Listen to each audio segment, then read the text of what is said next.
Hello, hello. Happy Wednesday, everybody. Yes. Hello. How are we doing? Hello. I'm doing good. How are you doing, Day? Good, thank you. How are you guys? Surviving, Nano? Yes, so far. Somehow, So, somehow, yes. somehow.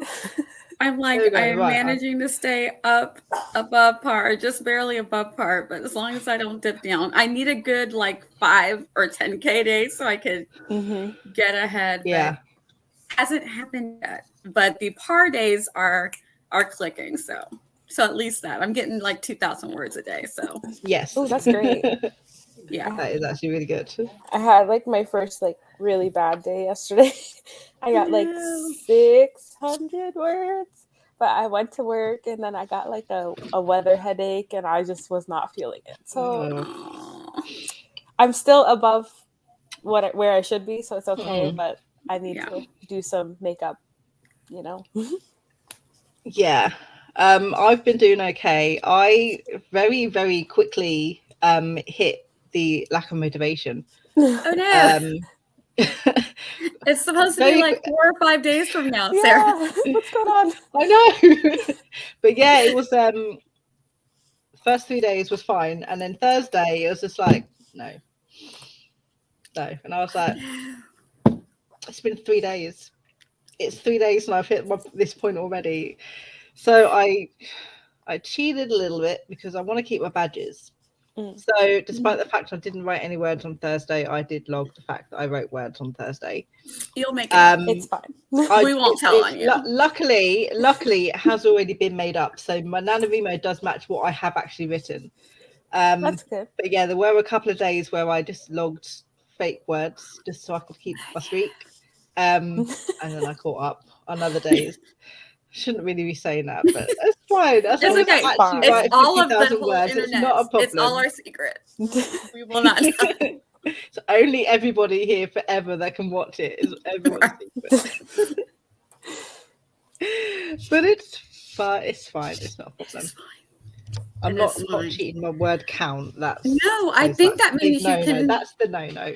Yeah, I think that means that you can get the rebel badge. So Yeah. I'll go for that. yeah, go snag that rebel badge. Yes. But yes, day 10 for some people is known as Hump Day. So happy Hump Day, everybody. This is usually the part of the month, I say usually, around the 2-week mark that everyone starts to get a little bit. I've had mine, so it's fine. But yeah, let's sit. Let's be productive. Let's get some words done. Yeah, it should be good. So we have a choice, as we always do, as to what type of sprints we would like to do today. I'll leave it to you guys, my co-hosts, and everyone in the comments. I know Day's answer already. Yeah, I think I picked last time, so Nia should pick this time. Oh, What type of sprints would you like today, Nia? Or how would you like to start? Do you want to start with the 8 minutes is probably too short, but like you know how you do the climb the ladder kind of little Climb bit, the ladder? but maybe start with the 16 instead of the 8. Can we do that? Yeah, absolutely. That way we can get warmed up because I have nothing out already, so that gives me a chance to get everything all ready my stuff and out. do some writing at the same time. Yeah. Right. No, I'm already sharing a screen. I need to go to this. There we go. There we go. I know what I'm doing. I know what I'm doing. Right. Let us kick off and warm up with a 16-minute sprint, and then we'll do climb the ladder. So we'll go from a 16-minute sprint to a 24-minute sprint to a 32-minute sprint, and then we'll see if we have any time left after that to actually write, or whether we've just talked the entire rest of the time away. Knowing us, very possible. That's very we know which way it's going to be. So if everybody's ready, we'll start our first sprint. 3, 2, 1, and begin.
And that is the end of the first sprint. I'm looking at the wrong countdown. That's probably been ended for about 6 or 7 seconds now. I'm so sorry. How did everybody do?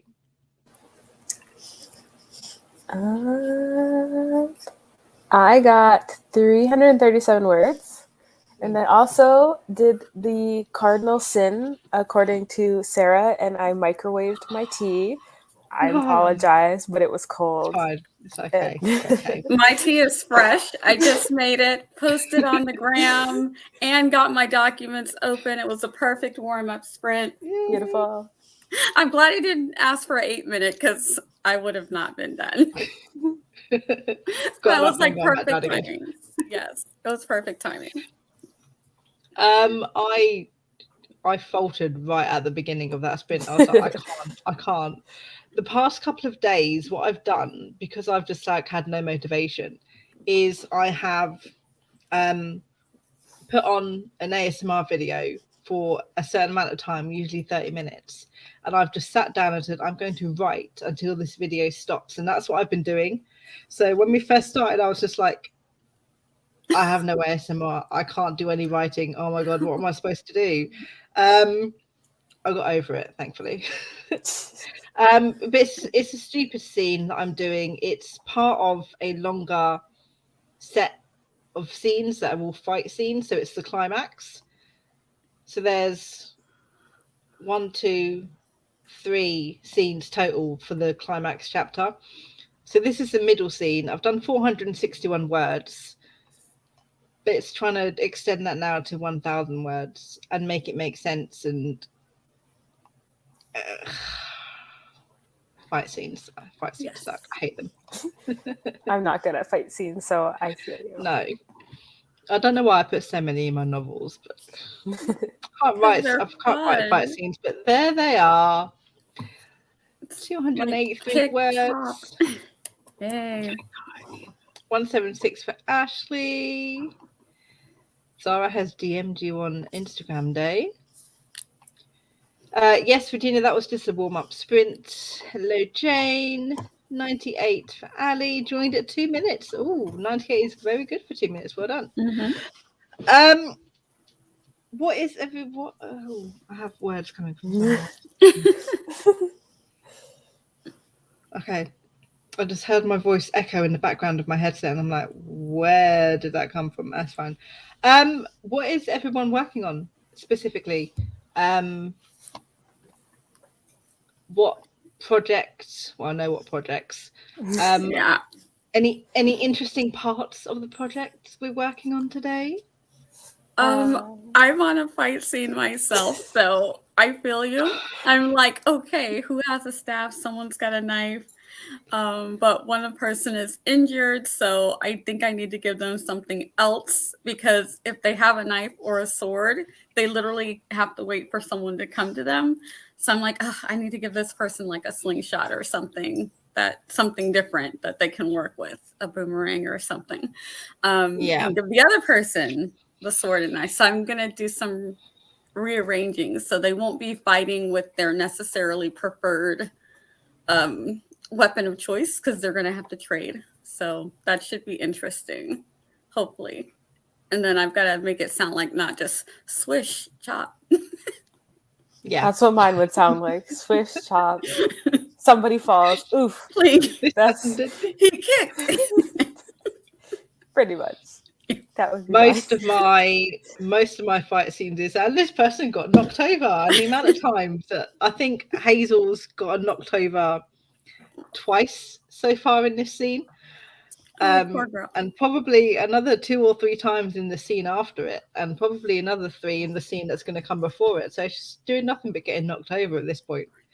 She's gonna have a lot of bruises when this is all over and done with.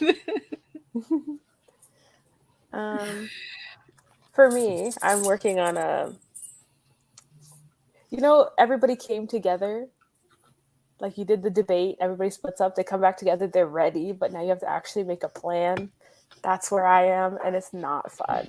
And I've also done the thing, it's not fight scenes, it's I have like magic based around songs, and I don't write songs, so like, why did I do this to myself?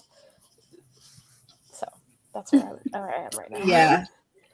No, that is the precise reason I will always say they muttered a spell under their breath. That I should do that. I don't need to worry about writing it. People can just pretend whatever they want that spell to be. That's what they said. Because I'm not going to go and research Latin or spell like, or what do edit. I do? It's like I can't do that. I'm not going to Harry Potter it and come up with everything and then just use the two and then only use two spells. So it's always just like they muttered under their breath, or they said a spell and or they don't need to use a spell at all. Smart. Yes. Avoid completely. Avoid the things that I can't do. That's why pen names are so great. Yes. I appreciate my pen name. Let's just say that. Yeah, okay. So I use crossbows a lot. So I'm trying to avoid it for this one because in my apocalyptic one, that is the story that I really like. These stories, I'm like learning to be a good writer, and I'm holding off on my apocalyptic one because that's like the one that's nearest and dearest to my heart. And the main character is like with a crossbow, so I'm like, try not to use that one, but I may have to because I do like the thought of maybe if we use a slingshot or something that people are able to get closer because maybe they're not quite fast enough or there's multiples. So options, but I'm not ruling out a crossbow. It'll have to be more traditional bow because this is back in the history, so they might not have something that's quite as powerful as a crossbow, but they would have a bow and arrow. So maybe. Yes, that's the thing. You have to write, and if you've written so many different things, it's like, how do I make this one not be the same as this last one I've written? Yeah, it's like change. You've got to change the setting and the magic system and the group of characters and the personalities that you have, and it's like I can pinpoint a lot of things that I've unintentionally repeated, like from novel to novel. Like they've always got like some sort of element in them that I've already written before, and I'm like, I hope nobody notices this. You know what? You don't even have to. When you have all your books published, they're gonna be like, oh, look it, like there's a hint there, and there's a little nugget. Yeah. Okay. Okay. Think of it as a good thing. Okay. Just won't worry about it right now. I'll worry about it later. Yes, magic around songs. Absolutely. Yeah, that sounds really cool. Thank you. It's gonna be great. You should, thank you. If you need help with songs, you should speak to Ashley. I should actually see if Ashley can give you a little bit of help. Oh yeah. SOS, Ashley. Ashley. I feel you, Jane. Yes, I love a good crossbow. They're just so cool. I know. It's always fun trying to research new weapons to use, because it's like a lot of people they do sometimes stick with the normal. They'll stick with the daggers or the knives or the same old sword over and over again. But if you actually go and research different cultures and different periods of time, you get some very, very interesting weapons that you would have never thought to have used, which just makes everything a little bit more interesting. Yeah. Yep. Like the staff that my character uses, it's like a knife slash staff. So it's a very unique thing. So I think it'll be interesting if they have to swap, because it's something that I kind of made up but might exist. So I don't want to say, that, I made this thing up, but just it's a staff that also can kill you, but not like a javelin. So I'll look into it, make sure that if it is something somewhere culturally, that I make sure that I don't say I made this thing up and I didn't. Yeah. We're like, Be a what? bit of a problem. They're like, yeah, we've had that for 4,000 years, Nia. What are you talking about? My bad. Really, my bad. Made it up. I thought I made it I up. had a concept and then I researched it to see if it existed. Yeah. I think that's always the best. That's always the best way to go. Mm-hmm. Just in case. Because you never know. Yeah, and there are all kinds of weapons, so you really never know. Yeah. Jane loves weapons with multiple applications, like whips to swing on or to type. Yeah. Yep. Yeah. They're a lot more interesting if they can do just more than one thing. Totally agree. Definitely. Says the person who has 2 characters that both use knives. But knives can be so fun. They're magic knives. Ooh, even better. And they are two distinctive different types of knives. Is this spoilers? It might be spoilers if I go into specifics. Careful. But Sherry isn't here, so it's okay. One of the characters is Moroccan, and she's Muslim. So I was purposely researching for her weapon Moroccan knives or knives in Moroccan culture, because that's her culture. So that was fun, delving into the history and the traditions of that, just to make it a little bit different from the other character that uses knives. It's fine. It'll be okay. I'm terrible at research, I have to say. Like, I avoid it whenever I can because I'm so bad at research, and it's a no. But research is fun. It can also be a very bad rabbit hole. I love researching. It's like you find the most random things and then you're stuck on it for like 3 hours and you're like, it has nothing to do with the novel, but that rabbit hole. That going down a rabbit hole is precisely how I came up with one of my very first novels that I wrote. I had not an obsession with, but a few years ago, every time I found a word that I liked, I would add it to like this document of just like interesting words that I had discovered. And one of them was seraphim. So one day I was like, I wonder what seraphim means. So then I went and I researched what it meant. And it's one of the tiers of one of the angelic tiers of hierarchy in, I want to say in Christianity, but not just Christianity, obviously. And then I went into a Wikipedia rabbit hole and then went all the way down to researching about Nephilim, which were half angel, half human monsters back in the day. And then that led me to create my very first like big series that I thought, oh, this is the book that I'm going to get published, called Nephilim, about half human, half angel modern teenagers who have to, fight fallen angels and stuff. So yeah, rabbit hole research has spawned stuff, which is fun. But yeah, it makes me want to look up the angelic hierarchies now, because again, research is fun, but I must write. They're a very interesting read, but it's precisely why I don't research that much anymore.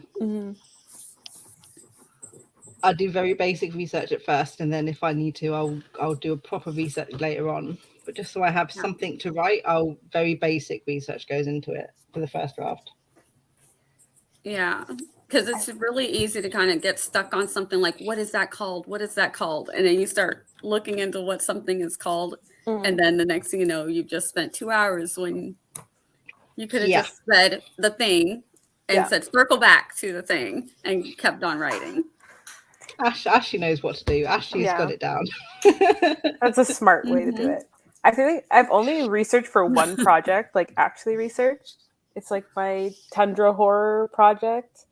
And I needed to know, like, I'm basing it in like a weather station that actually exists in none of it. So I was like, let me research the weather station and what's the temperature like. And there's like a timing aspect that's important. Like the sun goes down for a certain amount of time. Yeah. So I had to like research that kind of stuff. But other than that, I don't research things like that. It's like the plot depends on research in some projects, so that's important to do firsthand. Yeah, otherwise it's horrible to edit. Yeah, historical fiction, you got to make sure that things that actually existed that you're writing about, especially you don't want to find out later that your whole plot revolves around something that wouldn't even exist 200 years ago. And it's like, no. Yes, you just whoops. Cry. Yes. Yes. But if you're doing fantasy or sci-fi, you just say, yeah, I made that up. That was on purpose. There's no Keep on rolling. needed. It's okay. But somehow I still will research stuff like, what time did the sun go down on this particular day in this particular year that I'm sort of basing my story around. Yeah. I don't know why, but there we go. My lord. Right. Let us move on to our second sprint. It will be 24 minutes. So if everybody is ready, we're going to start the productivity once again in 3, 2, 1, and begin.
I will pay attention to the timer at one of these sprints. I really do promise I will.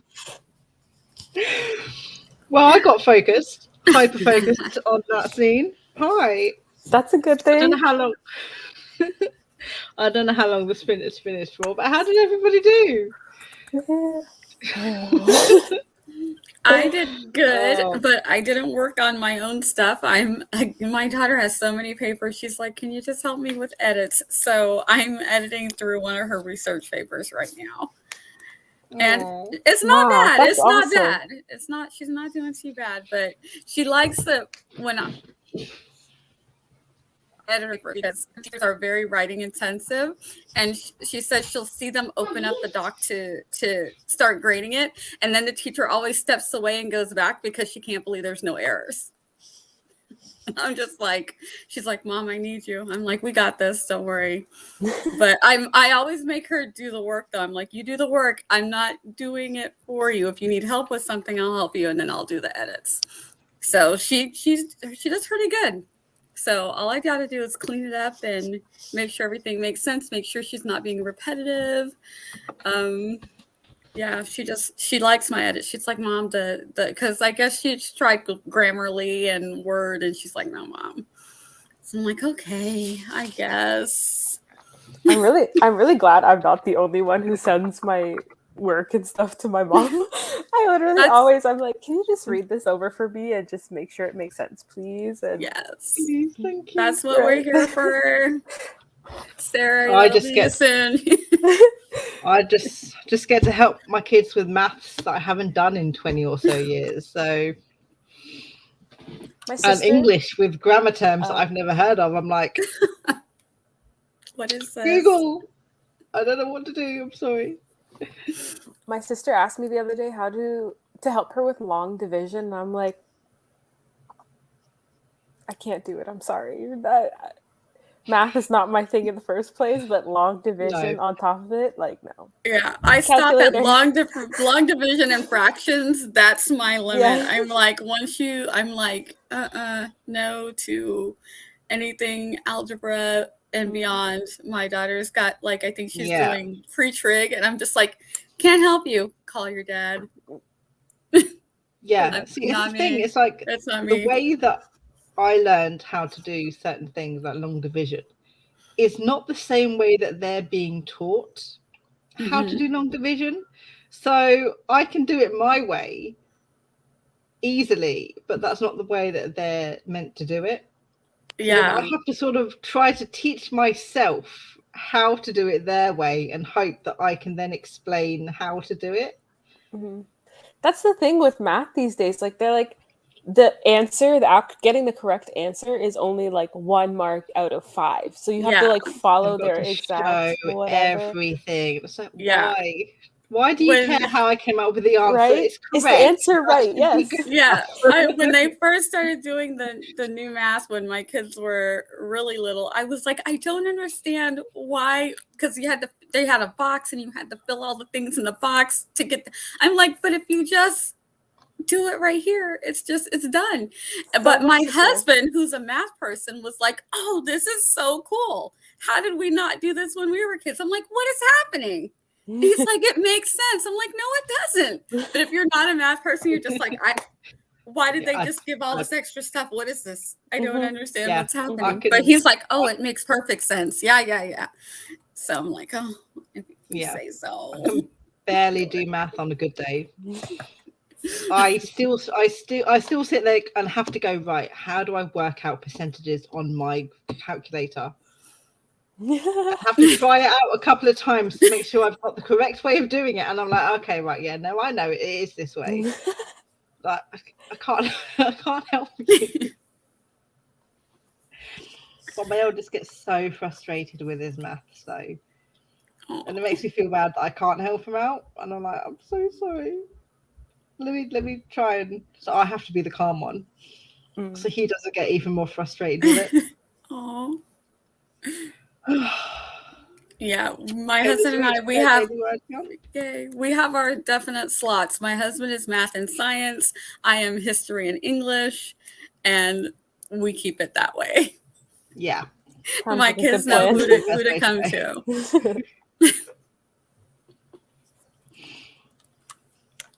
Oh, awesome, you guys. There we go. Ooh, English Zara readers was an still English have and a maths limit. tutor. Yeah.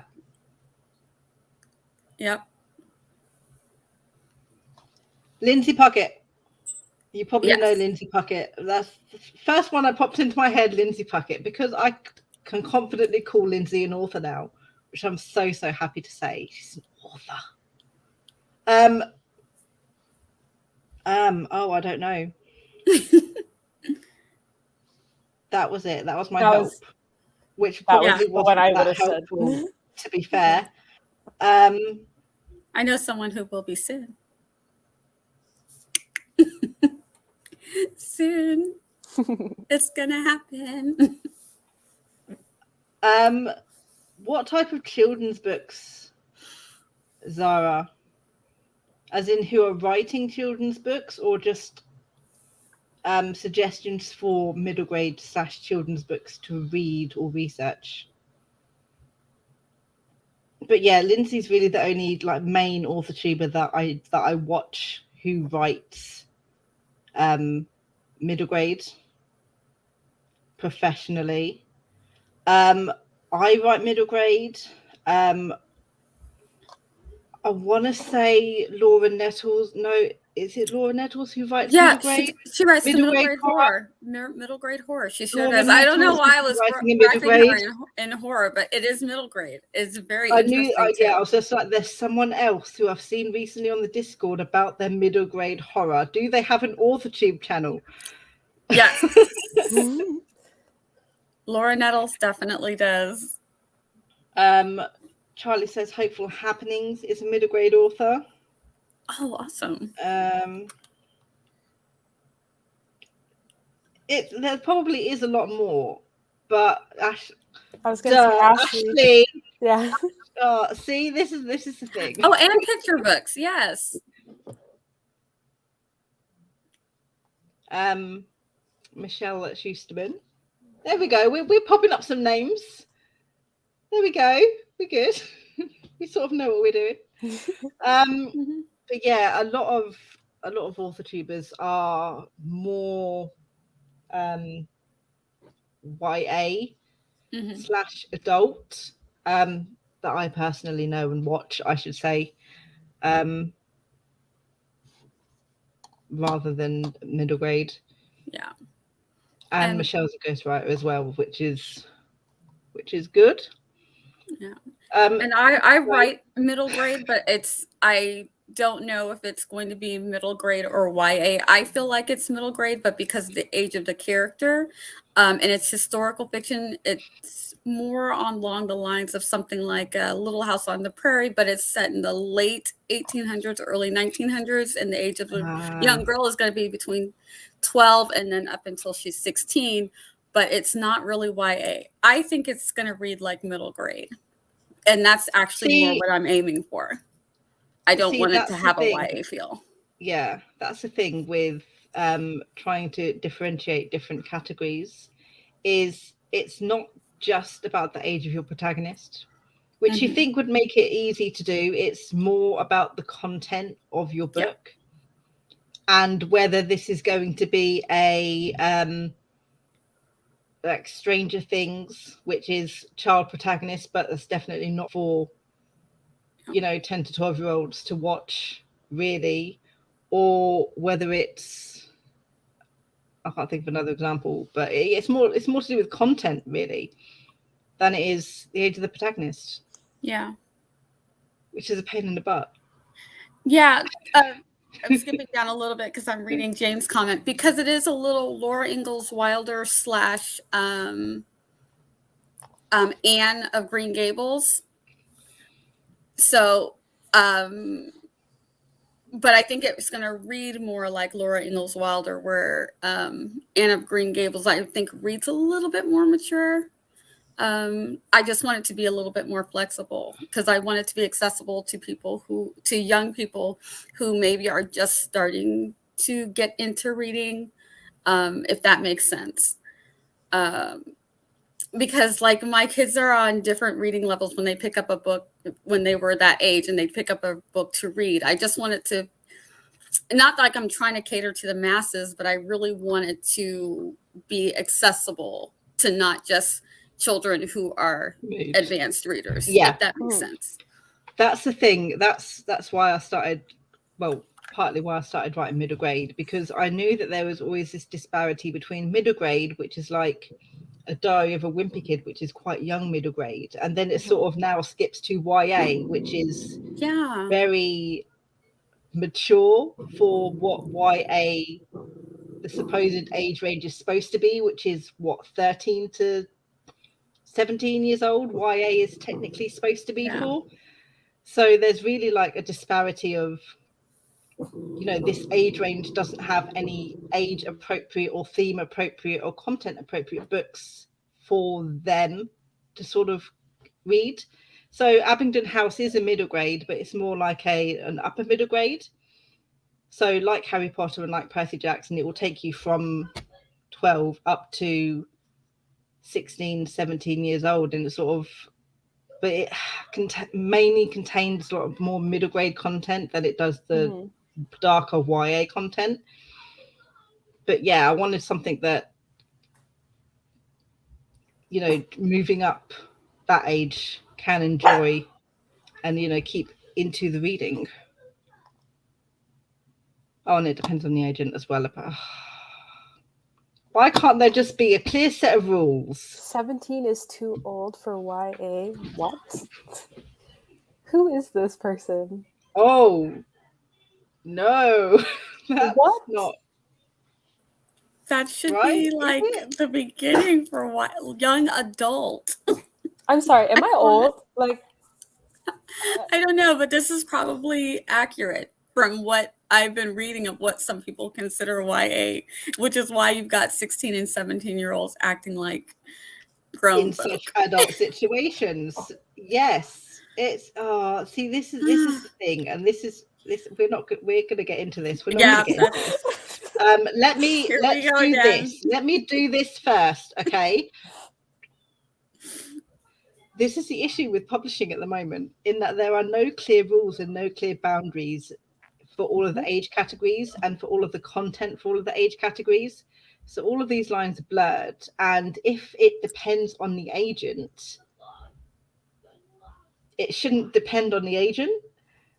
It should depend on the content and the characters. There should be clear rules. Like, yes, you can have an adult book that has you know, 12-year-old protagonists. Yeah. If it, for example, if the content is adult content, but it needs to be clearer. Everything in publishing needs to be clearer, because the amount of times I've gone around going, oh, how long does this middle grade book need to be? And there's like 24 different answers in regards to the word count. Yeah, I feel like that's not helpful.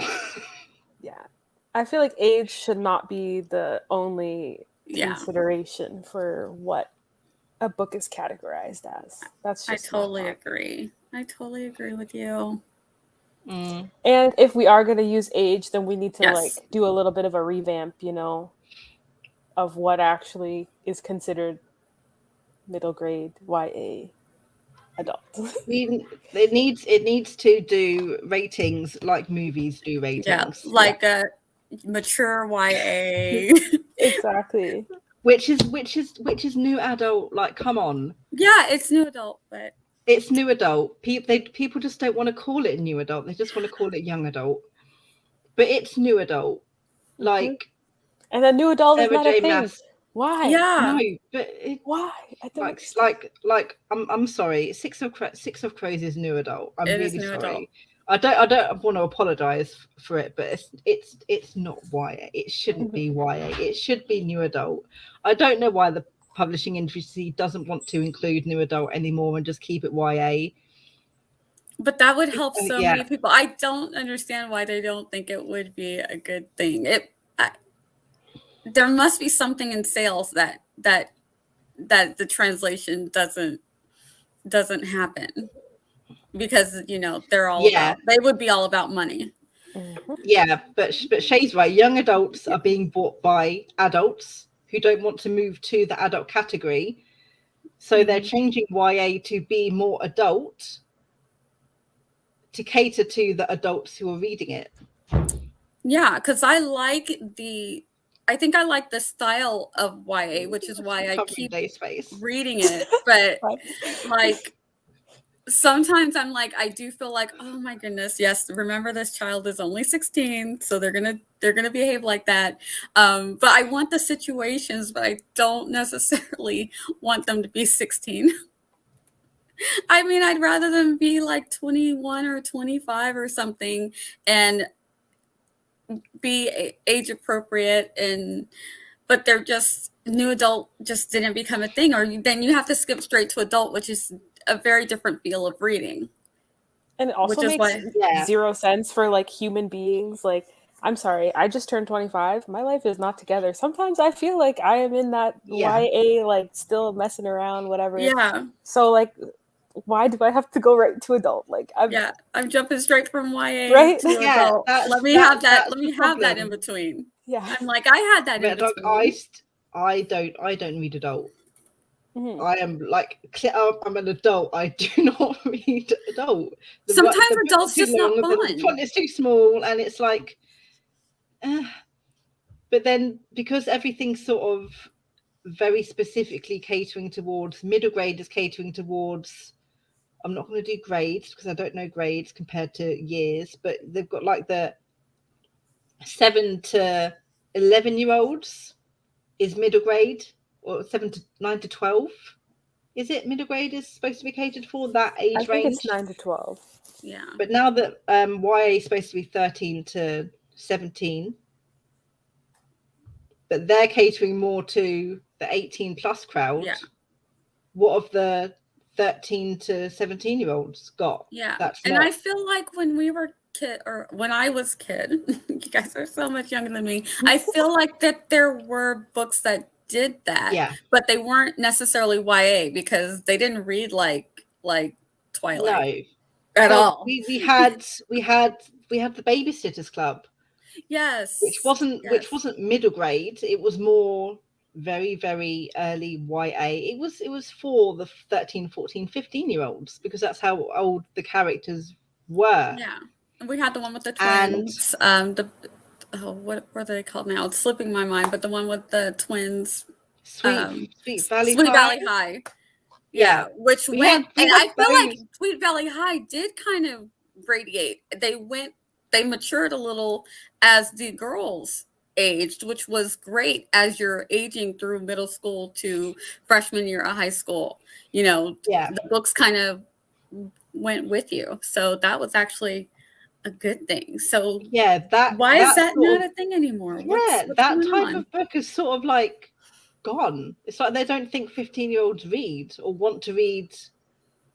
It's like how everything's been Riverdaled. I put YA into 2 categories. Okay, I like my category system.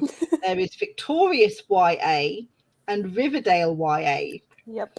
And those are the 2 types of YA you get. So you've got the YA that is a little bit inappropriate sometimes, but it's suitable for 16, 17-year-olds without going too mature. And then you've got the Riverdale YA, which is what publishers, I guess, think 16-year-olds want to read.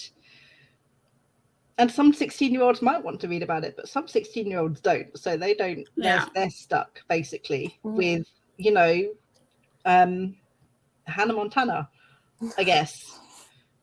It's not a Nickelodeon show. Oh, it doesn't matter. Anyway, so, but yeah, readers do read up, but I think there's a difference between a 13-year-old reading up to, the 7th book of Harry Potter, or a 13-year-old reading up to 6 of Crows. Yeah. That's it exactly. I think that's the difference.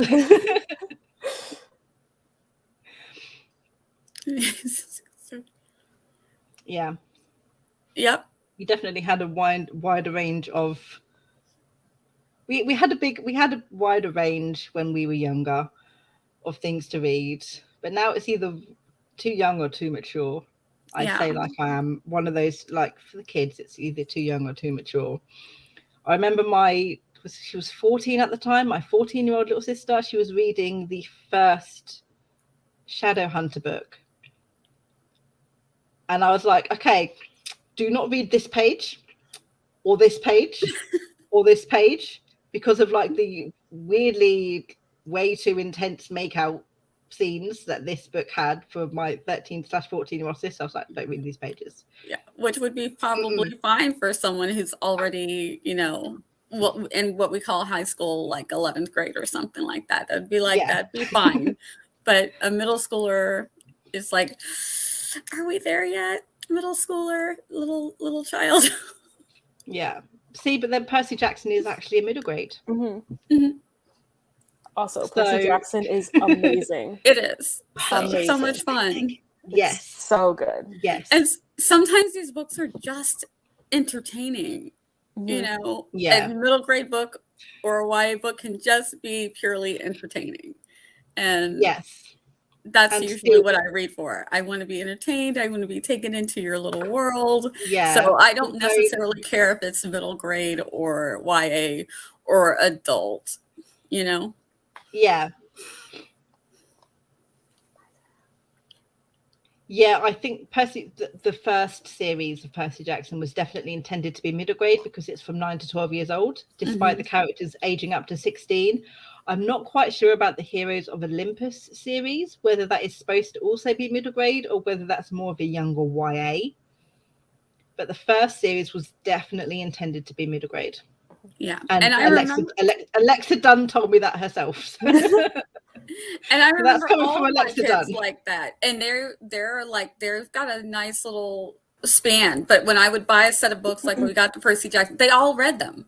So they all, you know, from the youngest, who would be, I guess was, I don't know, 7 or 8, all the way up to the older one who would be, you know, 15 or 16 or whatever their age span was. They all read the books. They all also read Diary of a Wimpy Kid.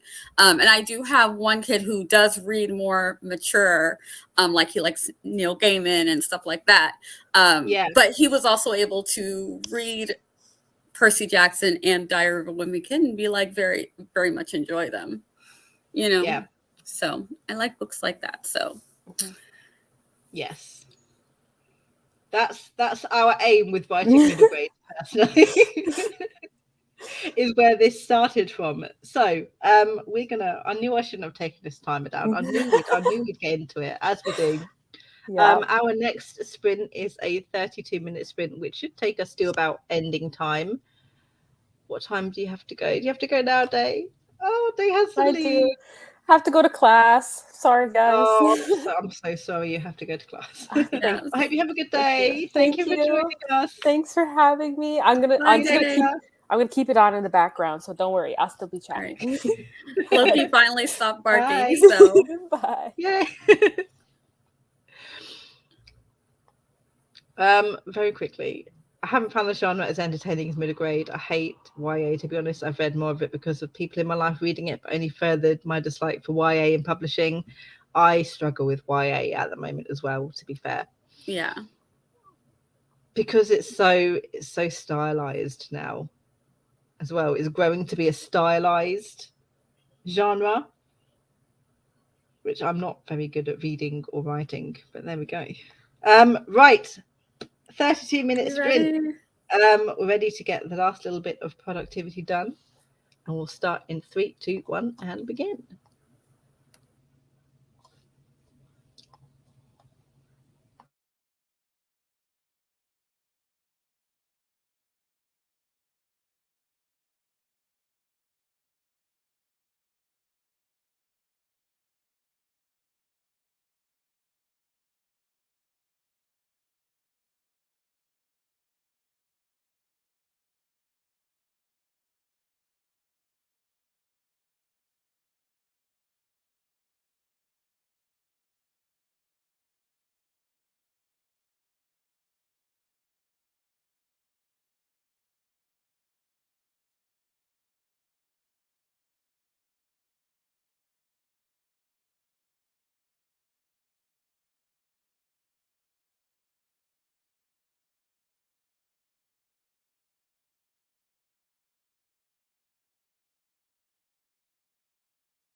Okay. That is the end of the final sprint. How did everybody do?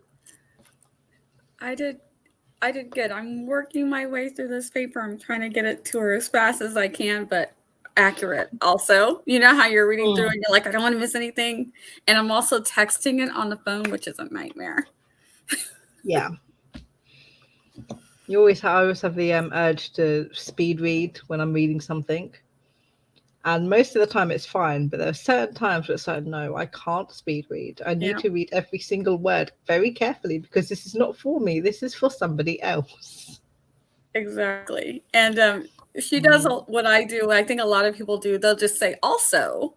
And I'm like, no, stop. Don't keep just saying also. Yeah. No. There's nicer ways. No, there's way better ways to put that. So yeah, I'm like, let me rewording things and try to make it sound good and formal and professional. Yeah. I don't know how many words I wrote. I moved on to a new scene. I finished the first scene I was writing. I'm now doing another scene. I think it's supposed to be scene number 2. I can't quite read my handwriting. It's not scene 7 because I've done scene 7. So I think it's scene 2. If it's not, I've just already done scene 2 and it's fine. But I've written 1,489 so far for this entire stream. So nice. Yes, good. We did words. Elaine, but 100 words. That's fantastic. Nice. 468 for Ashley. That's still good. I had to. Yes, despite the rest that you were taking. Your rest is more important than word count, though, Ashley. Okay, please remember that. And I hope Baby Bird's feeling better, and hopefully you'll be feeling better soon. That's the one thing. When someone gets ill in a family, everybody gets ill over and over and over again in that family. It's like, stop the cycle. It's like, everybody to your rooms. Don't speak, so come near each other. Everyone quarantine yourselves. Yes. It needs to stop. Did I see her video on the DOJ pro all the lawsuit? No, I haven't. I'm going to write it down because it's been mentioned and it sounds interesting. Yeah, this is I think Jess also did one on a similar topic. So very interesting what's going on. A lot of things going on in the writer world. I think hers was about because I think Penguin or one of them is trying to buy and become a big monopoly. So, and they're saying that it's so that Amazon doesn't have the monopoly, and it's going to be, if either one has monopoly, it's not going to be good for writers. So it's just like there's a lot going on. We need to stay on top of things so we know what's happening. No one tries to become a monopoly and ruin it for everyone else. Monopolies suck. Yeah, because that means that you've only got that option. Once that happens, that's your only option. Yeah. And that means that they can make as much money off of you as they want, because where else are you going to go? So Agul Crates had breakfast and read more about rifles in the 1800s. Food and research. I like it. Yes, food and research. Right, we are the royal we. I am. We are going to call it for this stream. I have chores to do now, unfortunately. Yeah, so do I. So I feel you. It's still early here, so I've got some more things to do. And after I finish edits on this paper, I'm almost done. I think I've got 3 more chapters to do, or 3 more paragraphs to do. They're chunky. Yeah. So I'm almost done with that. And then I can get my own words later today, I guess. Yes, you have plenty of time. Yes. Thank you for joining me today. Nia, do you want to do a quick outro? Sure. I'm Nia, the Vixen of Fiction, here on YouTube. I'm also on Twitch. I will be streaming, I think, Saturday night or later, 6 p.m. Eastern, depending on your time zones. If you want to check me out over there, I'll have my little Among Us avatars, and every time you finish your sprint, you will get a special little treat. So come join us. And then next month, when we will be doing Among Us writing prompts. We're not doing the prompts this month because everybody needs to be focusing on their nano. Yeah. So I don't, unless you're a rebel, but I don't want to distract from anyone's nano projects. But you can still rack up some points by coming and doing some sprints with us, and you can deck out your little Among Us avatar. Yeah, that sounds so fun. So we try to write and have fun because it's a Saturday night. So, we try to mix it up, try to make it a little enjoyable. You need to inject as much fun into writing as possible, otherwise it can drag. Yes, and we don't want that. And we don't want it to do that. Not at all. Thank you guys so much for joining me. I am back later today at 4 p.m. EST over on my Twitch channel for some more writing sprints, because I'm double sprinting every Wednesday for some strange reason this month. For the productivity. So I will see you guys then, and happy rest of the day for everybody.